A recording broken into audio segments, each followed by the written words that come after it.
And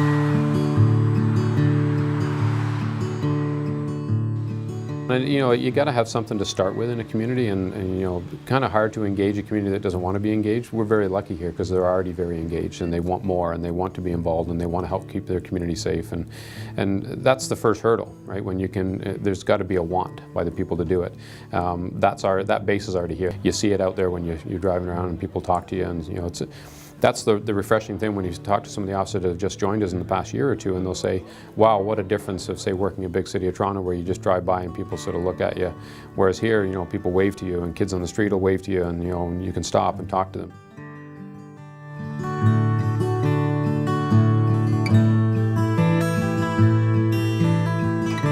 The idea of the amalgamation was that we were, of course, to stabilize costs, but it was to keep community policing going. That was paramount and our main priority. Okay, well, we'll let you know when we do fine. But I think the people that we had on the force made it happen. I think they worked very hard at making it a force that was accepted by the community. We were doing this when other police services were trying to figure out why they should be doing this.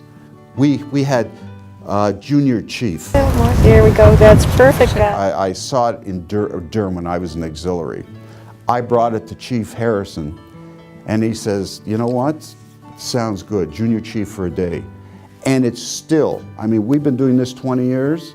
We've been doing this 20 years. Other police services took from us, and they've expanded on as if they invented the wheel. They didn't invent the wheel, we did. We were in the schools every day. That was a full-time position in both the communities, and it was well received, and it's continued till today. They have programs in place that were brand new, basically the VIP program, Values, Influences, and Peers, which helped students make decisions, help them face all the challenges outside of basic learning that they might face throughout their time in school.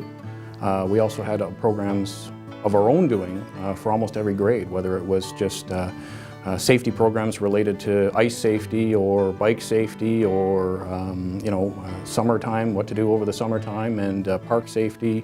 A lot of the programs we just looked around the province for agencies, not even police agencies, that we could find information out and bring that to the school board. We've been fortunate in this community that a lot of people that grew up here actually stayed here as adults and are raising their families here as well. So that's kind of come full circle in my career, and I've been here long enough to see that happen and to feel that's a community support. Where traditional policing was reactionary, we try to be proactive and be involved with the community, whether it be foot patrol, being outside the car. A lot of times we are stuck in the car. We have to attend to a call where you can't walk, obviously, to get there. So when we have the time to walk around or be in a restaurant to speak to someone, and you get to relate people better too. We would go into every store, have conversations. They'd know, we would talk first name basis, not special constable this or no, Les, Lisa, and that's when you start building that bond. And when you build that bond, you don't break that bond.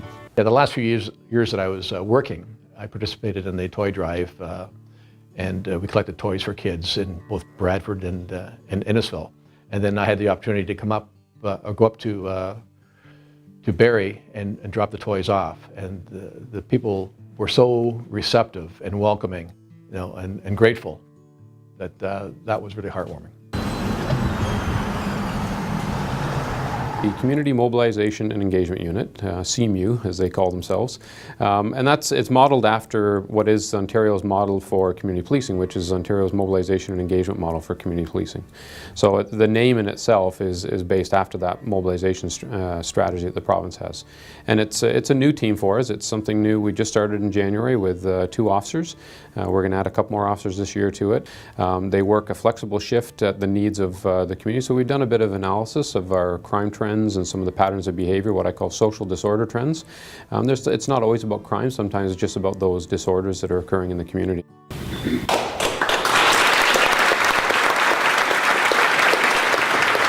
Time on the board was a provincial appointment, and it's time sensitive. You're only allowed 6 years as a provincial appointee. But when that was all over and I realized I had to walk away, I thought, I've met so many incredible people doing so many incredible things, And you know, this is such an incredible organization that somehow or other I have to get back involved. And at the time, the auxiliary unit was the only way I could do that. It's been a great 26, 27 years, and having a great time. The people here are phenomenal. They're welcoming. It's been a great service.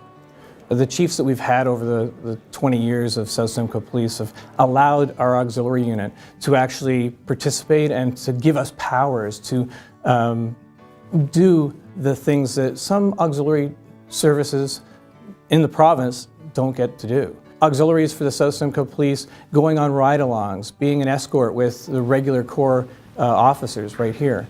And you've also got the auxiliaries here at South Simcoe doing food drives and community service work at the same time. A lot of the community service type things that we wouldn't be able to pay, we don't have enough budget and enough people to do, so we assist with all kinds of things like parades. Merry Christmas! And we're in the schools helping the community service officers with bike rodeos and things like that, and community functions.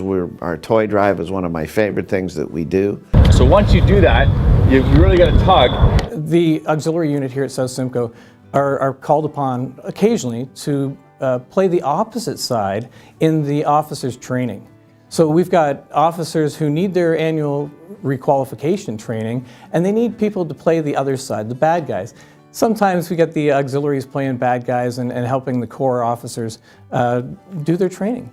The whole amalgamation turned into what we have today, which is a unit of 30 volunteers, are helping the regular force here.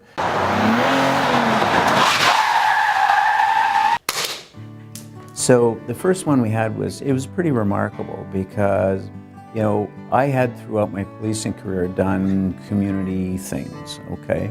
But to actually bring people into the building and say, here we are, and not just talking on the street, you know, but breaking down those barriers, like you get to come into our building, you get to come into a secure area, you get to see what we do. So if somebody says, you know, this is how we handcuff, you get an idea, or this is what we use for our use of force options, or this is how we do a traffic accident. You know, it takes the mystery out of it.